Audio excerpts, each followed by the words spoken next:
and to my beloved batch, Bagandiwa,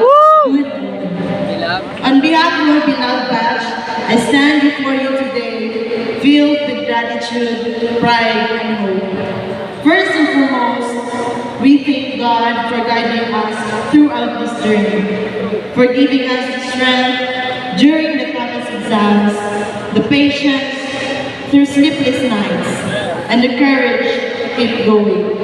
To the contributing agencies, the Tubod Municipal Fire Station, Tubod Municipal Police Station, Tubod Traffic,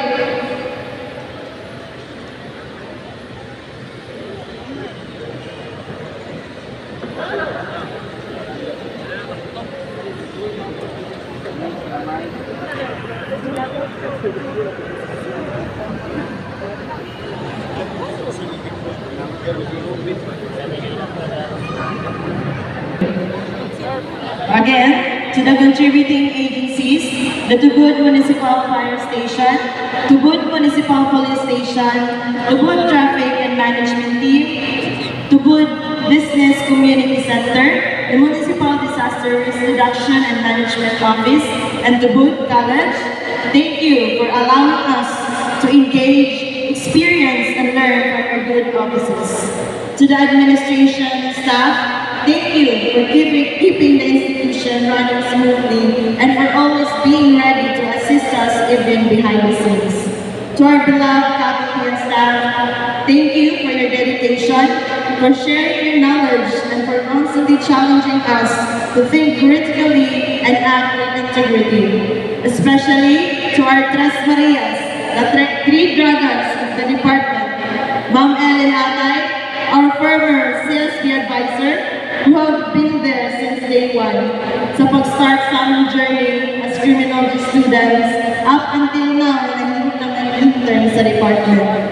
Ma'am Eileen Padawan, our former mother CCTU, na always open to help and guide. And most of all, our department program head, our supervising instructor, and our mother and sister, Ma'am Grace Ann Marshall. Thank you, Ma'am, for always pushing us to be the best version of ourselves. Kaya dabagan iwa, witness, kung unsa ka kadili mo yun. Sa okay na ni, uy, pwede na siguro ni.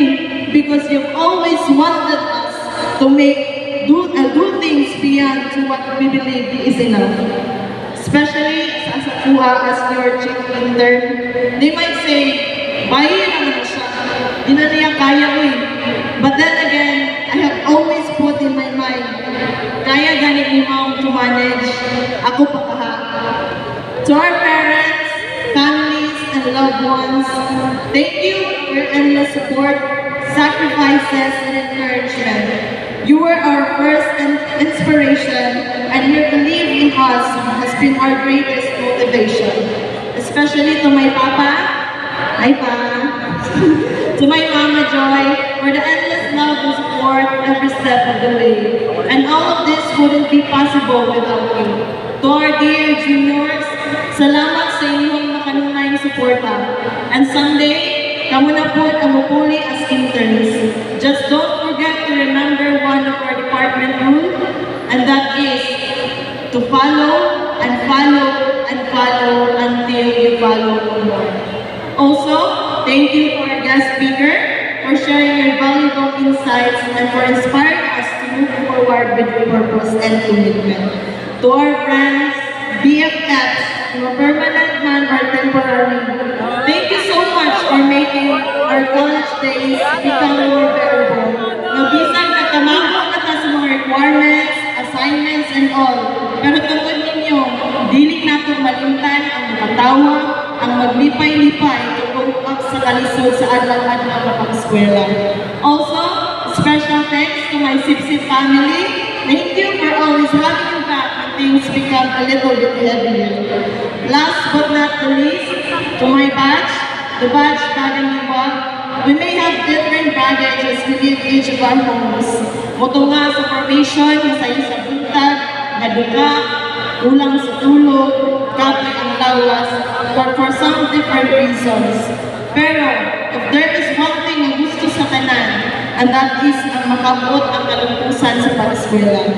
We might sometimes thought, dahil mga circumstances na dili magkasunod na rin ang tanan, napasakitan man nato ang isa't isa, but that never hinders us, each one of us, to reach what we have.